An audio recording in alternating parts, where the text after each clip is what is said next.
হ্যাঁ, আর তাহলে পারিভাষিক শব্দের মধ্যে আমরা পারিভাষিক শব্দ হচ্ছে বিদেশি শব্দের ভাবানুবাদমূলক প্রতিশব্দ। পারিভাষিক শব্দ বলতে আমরা বুঝি বিদেশি শব্দের ভাবানুবাদমূলক প্রতিশব্দ। কেমন? এখন বিদেশি শব্দের ভাবানুবাদমূলক প্রতিশব্দ তাহলে তো শব্দার্থই হইতে পারতো। এখন শব্দার্থ এবং পারিভাষিক শব্দের মধ্যে পার্থক্যটা কি? এই বিষয়টি আমাদের বুঝতে হবে। পারিভাষিক শব্দ বোঝার জন্য প্রথমেই বুঝতে হবে যে পারিভাষিক শব্দ আমরা পরীক্ষায় হলে আমরা দেখছি মাত্র জাস্ট শব্দার্থের মতো, কিন্তু শব্দার্থের চেয়ে পারিভাষিক শব্দের একটু পার্থক্য আছে। যেমন কি রকম? যেমন রুধির, রুধিরের এই কি ব্লাড, ব্লাডের বাংলা হতে পারতো রুধির, সুনিত, লোহিত, এরকম অনেকগুলো নাম। কিন্তু আমরা ব্লাডের বাংলা আমরা করে নিয়েছি রক্ত। এবার ব্লাডের বাংলা যদি কেউ অন্য কিছু লিখে এটাকে আমরা পারিভাষিক শব্দ হিসেবে নিব না। তাহলে ব্লাডের বাংলা রক্ত যেটা, এটা হলো পারিভাষিক শব্দ। ঠিক একইভাবে যেমন ফিজিক্সের বইগুলোতে আমরা দেখব মিরর, মিররের বাংলা কিন্তু আমরা আয়না লিখছি না, আমরা লিখছি দর্পণ। এবার ইউনাইটেড নেশন, ইউএস, বাংলা হচ্ছে বাংলাদেশে লিখছি আমরা জাতিসংঘ, কিন্তু ভারতের বাংলায় লিখছে রাষ্ট্রপুঞ্জ। তাহলে আমাদের জন্য ওটার পারিভাষিক শব্দ হচ্ছে জাতিসংঘ। তাহলে এই যে পারিভাষিক শব্দ এক এক দেশে এক এক রকম হতে পারে, বাংলা ভাষার মধ্যেই আবার এক এক দেশে পারিভাষিক শব্দ এক এক রকম হতে হবে। তাহলে আমাদের দেশে আমরা যে শব্দটা ব্যবহার করি সেটাই আমাদের পারিভাষিক শব্দ। তাহলে বিদেশি শব্দের অনুবাদ করে আমরা যে নাম দেই, কেমন? যেমন রেডিও, এখন রেডিও পাকিস্তান ছিল, কিন্তু আমরা বললাম স্বাধীন বাংলা বেতার কেন্দ্র, তাহলে রেডিওর বাংলা করলাম আমরা বেতার। রেডিও পারিভাষিক শব্দ হচ্ছে বেতার। তাহলে বেতার এটা হচ্ছে আমাদের পারিভাষিক শব্দ। কিন্তু টেলিভিশনের বাংলা দূরদর্শন যদিও হয়, কিন্তু বাংলাদেশ দূরদর্শন আমরা করি নাই, আমরা করেছি বাংলাদেশ টেলিভিশন। তাহলে টেলিভিশনের পারিভাষিক শব্দ আমরা আর তৈরি করি নাই, আমরা দূরদর্শন বলি নাই, আমরা বলছি টেলিভিশন। টেলিভিশনটা টেলিভিশনই আছে, কিন্তু রেডিওর বাংলা আমরা করেছি বেতার। এটা নিয়ে আবার একটু বিতর্ক আছে, এখানে একটু রাজনীতিও আছে। ভাষার সাথে পারিভাষিক শব্দের সাথে একটু রাজনীতির বিষয় জড়িত আছে। যেমন 1975 সালে বঙ্গবন্ধুকে হত্যা করার পর বলা হলো যে বেতার বলা যাবে না, রেডিও বলতে হবে, রেডিও বাংলাদেশ। রেডিও পাকিস্তানের মতো করে বাংলাদেশকে ইসলামিক রিপাবলিক অফ বাংলাদেশ বা পাকিস্তানের মতো আবার আরেকটি রাষ্ট্র বানানোর চেষ্টা চলেছিল, যদিও প্রতিবেশী আরো কিছু রাষ্ট্রের প্রতিবাদের কারণে সেটি সম্ভব হয়নি।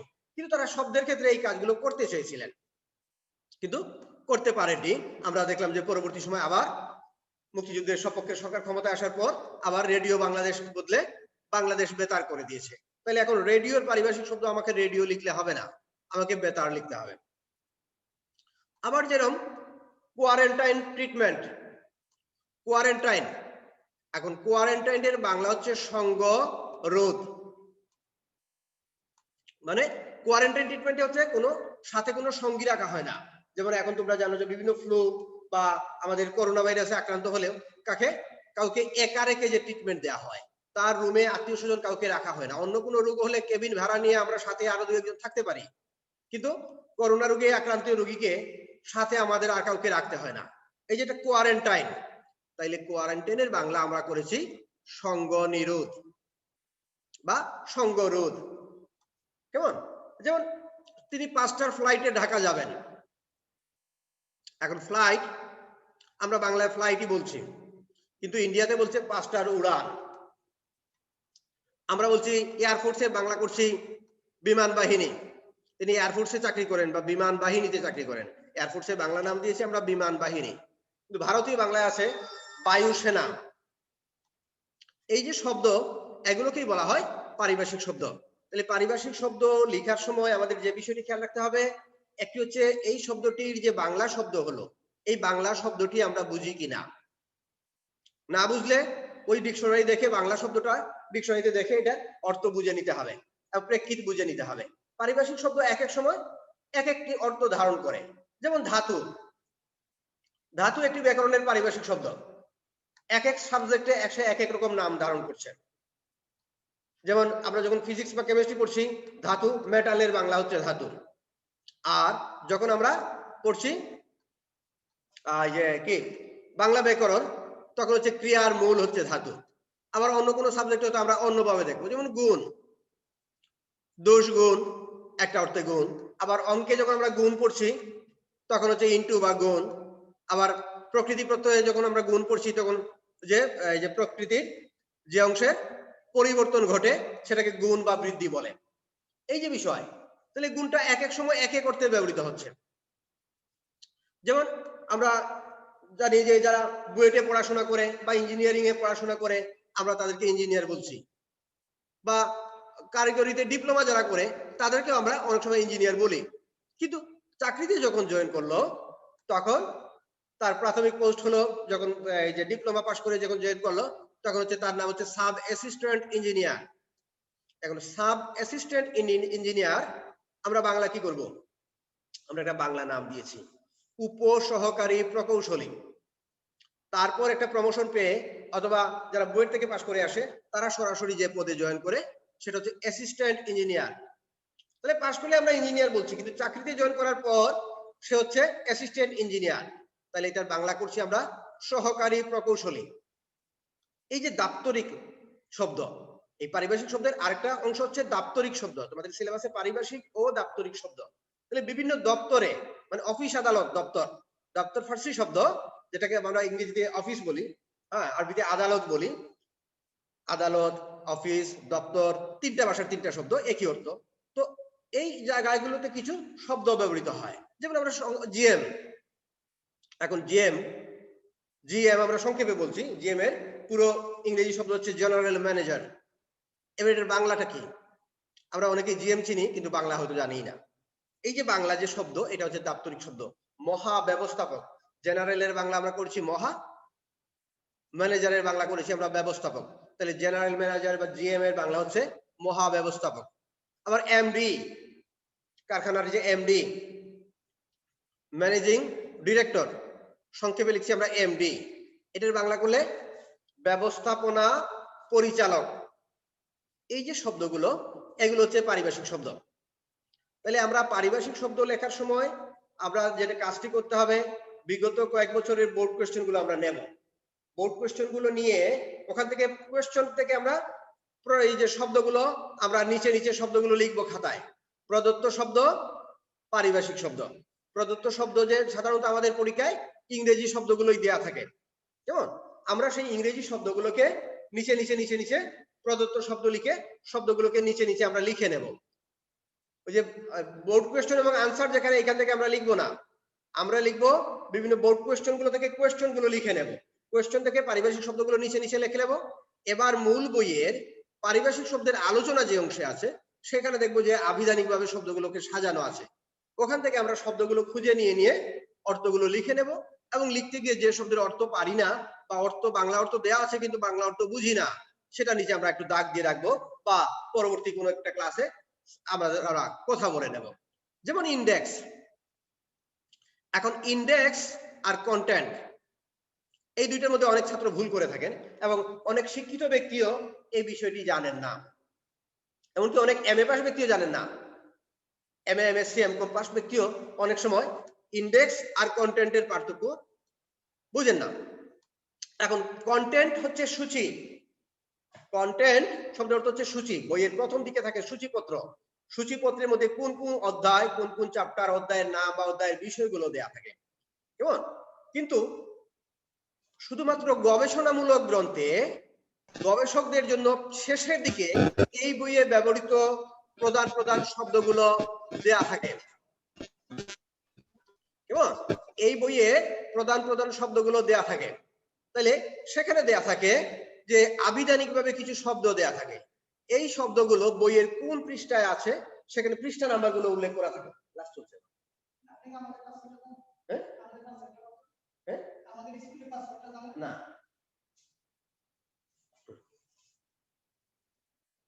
আচ্ছা। তো এই বিষয়টি আমাদের স্মরণ রাখতে হবে। তাহলে বিষয়টি কি, যে শব্দটি মূল শব্দ এবং এটার অর্থটা কি। হ্যাঁ বলো। হ্যাঁ, প্রশ্ন থাকলে মিউট করো। প্রশ্ন থাকলে প্রশ্ন করো অথবা মিউট করো। হ্যাঁ, ওটা কিন্তু রেকর্ড হচ্ছে, আমার ক্লাসটা রেকর্ড হচ্ছে। তাহলে আমরা পারিভাষিক শব্দ লেখার সময় এখন নির্ঘণ্ট, তাহলে ইন্ডেক্স হচ্ছে নির্ঘণ্ট। নির্ঘণ্টটা থাকে বইয়ের শেষে, আমরা যে কোনো গবেষণামূলক বইয়ের শেষের দিকে দেখব। যেমন মনে করো যে চ্যাপ্টারের নাম হচ্ছে পদ, কিন্তু ক্রিয়াপদ, অসমাপিকা ক্রিয়াপদ, সমাপিকা ক্রিয়াপদ, এই শব্দগুলো থাকবে বইয়ের শেষে নির্ঘণ্ট অংশে। তোমরা সাধারণ বই এই বিষয়গুলো পাবে না, কেমন? এবং তোমরা অনেকেই যে যারা প্র্যাকটিক্যাল খাতা করো, প্র্যাকটিক্যাল খাতার অনেকে প্রথম দিকেই ইন্ডেক্স লিখে থাকে, এটা একটি ভুল প্রয়োগ। আসলে ইন্ডেক্স হচ্ছে বিষয়সূচি, মানে কি কি বিষয় বা কি কি শব্দ এই অংশে আলোচিত হয়েছে, যে যে ধরনের শব্দ। এখন একজন গবেষক সাধারণত বই নিয়ে পুরো বইটা পড়েন না, অধ্যায় ধরে পড়েন না, তিনি যে শব্দটা তার দরকার এই শব্দ সম্পর্কিত আলোচনা বা একজন ব্যক্তির নাম, এই নামটা এই বইয়ে কোন কোন জায়গায় কোন কোন পৃষ্ঠায় আছে, এগুলো শেষে দেয়া থাকে, ওটাকে বলা হয় ইন্ডেক্স, কেমন?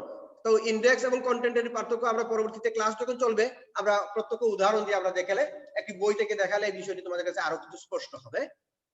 যেমন লিয়েন, আরেকটি শব্দ হচ্ছে লিয়েন। লিয়েনের বাংলা হচ্ছে অর্জিত ছুটি। এখন অর্জিত ছুটি কি? এটি সাধারণত চাকরিজীবী ছাড়া অন্যরা, সাধারণ মানুষজন এটি বুঝবে না, আবার সাধারণ ছাত্র বুঝার কথা না। এটা হচ্ছে কোনো চাকরিতে জয়েন করার পর কমপক্ষে 1 বছর বা 1.5 বছর চাকরি করার পর তিনি উচ্চতর পড়াশোনা বা গবেষণা করার জন্য সবেতনে ছুটি পান। এই যে চাকরি করার পর ছুটিটা তার অর্জন হলো, এই কারণে এটাকে বলা হয় লিয়েন বা অর্জিত। আচ্ছা, আরেকটি হচ্ছে ডেপুটেশন। ডেপুটেশনের বাংলা করা হয়েছে প্রেষণ। এখন ডেপুটেশন মানেটা কি বা প্রেষণ মানেটা কি? যেমন মনে করো যে সিওএফএল এ যারা চাকরি করে তাদের মধ্যে 2-1 জন কর্মকর্তা এবং কিছু কর্মচারীকে কাফকো সেলে ডেপুটেশনে পাঠানো হয়। এখন ডেপুটেশনটা কি? ডেপুটেশনের বাংলা আমরা করছি প্রেষণ। প্রেষণ, পয়রফলা একার, মূর্ধন্য স, মূর্ধন্য প্রেষণ। কারণ আমরা শব্দটা বুঝতেছি না। তাহলে প্রেষণ জিনিসটা হচ্ছে এমন যে বিসিআইসি সার কিনে, এবার বিদেশ থেকে কিনে, আবার কাফকো থেকেই বিদেশি আন্তর্জাতিক রেটে কাফকো থেকে সার কিনে বিসিআইসি। এবার বিসিআইসির প্রতিনিধি হিসেবে ওখানে উপস্থিত থাকেন সিওএফএল এর 2-1 জন কর্মকর্তা বা কর্মচারী। এই যে তারা সিওএফএল এ চাকরি করেন, কিন্তু পাশাপাশি কাফকোতে গিয়ে কাফকোতে যে সার বিক্রি করছে, এটা যে বাংলাদেশের আন্তর্জাতিক রেটে বাংলাদেশ কিনে আবার বাংলা বিসিআইসি নিচ্ছে, আবার বিসিআইসি আবার ডিলারদের কাছে বাংলাদেশের রেটে বিক্রি করছে। এই বিষয়টি তদারকি করার জন্য তারা কাফকোর সার বিক্রি ওখানে কাজ করছেন, তারা বেতন পাচ্ছেন সিওএফএল থেকে, আবার ওখানে কাজ করার জন্য আরেকটা ডেপুটেশন চার্জ পান, হ্যাঁ, বা প্রেষণ, ডেপুটেশন অ্যালাউন্স বা প্রেষণ চার্জ পান। এই যে টাকা পান বা এই যে কাজ করেন, একটা জায়গায় থাকে আরেকটা জায়গায় যে কাজ করতে যাওয়া, এটাকে বলা হয় ডেপুটেশন বা প্রেষণ। যেমন যে চট্টগ্রাম কলেজ বা চট্টগ্রামের সরকারি যে কোনো কলেজের শিক্ষকরা বোর্ডের চেয়ারম্যান বা পরীক্ষা নিয়ন্ত্রক এরকম পদে যখন যান, বা যে মাধ্যমিক উচ্চশিক্ষা অধিদপ্তরে যান, তখন তারা ডেপুটেশনে যান। তাদের মূল চাকরি কি কলেজে অধ্যাপনা, পাশাপাশি ওখানে গিয়ে তিনি ডেপুটেশনে আরেকটি কাজ করেন, এটা হচ্ছে ডেপুটেশন। যেমন চাকরিতে যখন আমরা যখন কলেজে চাকরিতে ঢুকি, তোমাদের যারা পড়ান কলেজের শিক্ষক, আমরা সাধারণভাবে বলছি কলেজের শিক্ষক, কিন্তু তাদের এক একজনের এক একটি পদবি আছে। প্রথম যখন একজন ব্যক্তি চাকরিতে জয়েন করেন কলেজের শিক্ষকতা করতে, তখন তাকে বলা হয় লেকচারার। এখন লেকচারারের বাংলা পারিভাষিক শব্দটা কি কেউ কি জানো? লেকচারারের বাংলা পারিভাষিক শব্দ, তোমাদের নতুন শিক্ষক কলেজে যারা নতুন শিক্ষক জয়েন করেন তাদেরকে বলা হয় লেকচারার। তাহলে লেকচারারের বাংলা আমরা একটা বাংলা শব্দ আমরা বানিয়ে নিয়েছি, প্রভাষক, মানে প্রকৃষ্ট রূপে ভাষণ দিতে পারেন যিনি। স্কুলের শিক্ষক শিক্ষা দেন, পড়ার শিক্ষা না শিখলে আবার বেত নিয়ে উচিত শিক্ষাও দেন, অথবা দাঁড় করিয়ে রেখে বা কড়া কোটা শুনিয়ে উচিত শিক্ষা দেন। কিন্তু কলেজের ক্ষেত্রে আমরা এই বিষয়টি আমরা ওভাবে ডিল করি না। তাহলে কলেজের শিক্ষকের কাজ প্রকৃষ্ট রূপে ভাষণ দেওয়া, এই জন্য প্রকৃষ্ট রূপে ভাষণ দেন যিনি, তাকে বলা হচ্ছে প্রভাষক। কেমন? প্রভাষক। লেকচারারের বাংলা আমরা করলাম প্রভাষক। এবার 5 বছর চাকরি করার পর আরো কিছু যোগ্যতা অর্জন করার পাশাপাশি গবেষণা এবং এই কাজ থাকার পর বা কোন সময় গবেষণা ছাড়াও অনেক সময় আরো কয়েক বছর চাকরি করার পর তিনি একটি প্রমোশনের ভাইবা দেন। ভাইবা দেওয়ার পর তার যখন প্রমোশন হয় তখন তার পদের নাম হয় অ্যাসিস্ট্যান্ট প্রফেসর। যেমন আমরা 2007 সাল থেকে অ্যাসিস্ট্যান্ট প্রফেসর পদে প্রমোশন পেলাম। তো অ্যাসিস্ট্যান্ট প্রফেসর এর বাংলা আমরা কি করব? আমরা বাংলা করলাম সহকারী অধ্যাপক। ওই পদে আরো কিছুদিন থাকার পর আরো 5 বছর বা বিশ্ববিদ্যালয়ের ক্ষেত্রে 3 বছর, কলেজের ক্ষেত্রে 5 বছর থাকার পর আরেকটি পদোন্নতি হয়, তখন হয় অ্যাসোসিয়েট প্রফেসর। তাহলে অ্যাসোসিয়েট প্রফেসরে আমরা বাংলা করলাম সহযোগী অধ্যাপক। আমাদের বিসিএসসি তে এই পদটি দেয়া হয়নি। তারপর আরেকটি প্রমোশন হলে আরো 5 বছর বা 3 বছর পর তাকে বলা হয় প্রফেসর বা অধ্যাপক। অথচ আমরা গ্রামাঞ্চলে কলেজে চাকরিতে জয়েন করলেই আমরা বলছি তিনি অধ্যাপক। কেমন? তো এই যে বিষয়টি, কিন্তু শিক্ষিত ব্যক্তি এরকম ব্যবহার করবে না। তিনি পদের ক্ষেত্রে এই শব্দগুলো ব্যবহার করবেন। তাহলে কলেজে চাকরি ক্ষেত্রে লেকচারার, যদি পারিভাষিক শব্দ আছে লেকচারার, আমরা বাংলা করব প্রভাষক। যদি আসে অ্যাসিস্ট্যান্ট প্রফেসর, আমরা বাংলা পারিভাষিক শব্দ লিখব সহকারী অধ্যাপক। যদি আসে অ্যাসোসিয়েট প্রফেসর, আমরা পারিভাষিক শব্দ লিখব সহযোগী অধ্যাপক। যদি আসে প্রফেসর, আমরা বাংলা লিখব অধ্যাপক। ঠিক একইভাবে প্রিন্সিপাল, প্রিন্সিপাল যদি আসে তাহলে আমরা লিখবো অধ্যক্ষ। এই অধ্যক্ষ বানান অনেকেই ভুল করো, একটু খেয়াল করবা অধ্যক্ষ বানান যেন ভুল না করো। আরেকটি বিষয় হচ্ছে অনেকেই দরখাস্ত লেখার সময় যে ভুল করো, কলেজের দরখাস্ত লেখার সময় বরাবর অধ্যক্ষ লিখতে হবে। তো দীর্ঘদিন স্কুল জীবনে প্রধান শিক্ষক লিখতে লিখতে লিখতে আমরা অনেক সময় কলেজের অ্যাপ্লিকেশন লেখার সময় আমরা বরাবর প্রধান শিক্ষক লিখে ফেলি। মনে রাখবে যে কলেজে কিন্তু প্রধান শিক্ষক থাকেন না, কলেজে থাকেন অধ্যাপক, স্কুলে থাকেন প্রধান শিক্ষক, কলেজে থাকেন যে কি অধ্যক্ষ। আবার প্রিন্সিপাল একটা, আবার প্রিন্সিপাল একটা। প্রিন্সিপাল মানে হচ্ছে নীতি, তার কোনো নীতি নেই। প্রিন্সিপাল এবং প্রিন্সিপাল এই বানানের পার্থক্যগুলো একটু খেয়াল করতে হবে। পারিভাষিক শব্দ এরকম অনেক সময় খুব কাছাকাছি যে বানান আছে, যে দুটো শব্দ, এই শব্দগুলোর মধ্যে একটি দেওয়া হয় যাতে ছাত্ররা ভুল করে অন্যটি লিখে ফেলে। তোমাদের পরীক্ষায় কিন্তু 8টি শব্দ দেওয়া থাকবে। 8টি শব্দ থেকে বাছাই করে তোমাকে 5টি শব্দের পারিভাষিক রূপ লিখতে হবে। এবং এই বাছাই করার সময় তোমাকে খেয়াল রাখতে হবে যে এরকম দু একটা শব্দ থাকে যে ছাত্ররা যদি ভুল করে, মানে আমরা যাচাই করছি যে সে ব্যক্তি জীবনে কাজ করার সময় ভুল করবে কিনা। যিনি ভুল করবেন না তিনি বেশি নাম্বার পাবেন, তিনি গুরুত্বপূর্ণ দায়িত্বপূর্ণ পদে তিনি চাকরি করবেন বা কাজ করবেন। এটাই আমরা পরীক্ষার মধ্যে দিয়ে যাচাই করি। আসলে এই শব্দটা শিখছো কিনা বা শব্দটা পারো কিনা, এটার চেয়েও বড় কথা হচ্ছে শব্দ সবাই শিখে, কিন্তু পরীক্ষার হলে তুমি উপস্থাপন করার সময় এই 8টি থেকে বাছাই করে যে 5টি নিয়েছো, যে 5টির উত্তর তুমি সবচেয়ে ভালোভাবে দিতে পারো, সেই 5টি তোমাকে বাছাই করতে হবে। এই বাছাই করতে ভুল করলে তুমি নম্বর কম পাবে, আর নম্বর কম পেলে ভালো জায়গায় ভর্তি হতে পারবে না। তাহলে এই বাছাই করতে পারার জন্য আমাদের পারিভাষিক শব্দগুলো অবশ্যই লিখে লিখে শিখতে হবে। আমরা শব্দগুলো লিখবো, তারপর শব্দগুলোর অর্থ লিখবো, খাতায় এই কাজগুলো করে নেব। বাংলা দ্বিতীয় পত্রের জন্য খাতা বানিয়ে আমরা পারিভাষিক শব্দ লিখে, পারিভাষিক শব্দ বোর্ডের কত নম্বর প্রশ্ন আমরা দেখব, 6-7 নম্বরের প্রশ্ন। তাহলে 7 নম্বর প্রশ্ন পারিভাষিক শব্দ। পারিভাষিক শব্দের উপর আমার একটা ক্লাস ইউটিউবে দেওয়া আছে, কোয়েশ্চেন নাম্বার 7 লিখে, যেমন আমার নামে বাংলায় ডক্টর সুমনকান্তি দত্ত পেজে গিয়ে তোমরা 7 নম্বর কোয়েশ্চেনটা আরেকবার একটু চেক করবে, কেমন, আরেকবার দেখবে, এবং এই ক্লাসটাও আমি আবার রেকর্ড করে তোমাদের দিয়ে দেব, এই ক্লাসটাও দেখবে। তাহলে পারিভাষিক শব্দ বলতে আমরা বুঝলাম যে টেকনিক্যাল টার্ম বা টার্মিনোলজি। তাহলে বিদেশি শব্দের ভাবানুবাদমূলক প্রতিশব্দকে বলা হয় পারিভাষিক শব্দ। পরীক্ষায় সাধারণত ইংরেজি পারিভাষিক শব্দই আমাদের দেয়া থাকে এবং এগুলোর বাংলা লিখতে হবে। এবং এই লেখার ক্ষেত্রে এই বিষয়গুলো খেয়াল রাখতে হবে যে পাশাপাশি দুটো শব্দ আছে, একই রকম দুটো শব্দ আছে, তখন ওখার মধ্যে কোনটা আমাদের দিল, যেমন এই দুটার মধ্যে পার্থক্য বিষয়টি যদি ভুল করি তাহলে আমাদের কিন্তু একটা ভুল করলেই 1 নাম্বার কাটা, আর একটা শুদ্ধ হলেই 1 নাম্বার পাওয়া।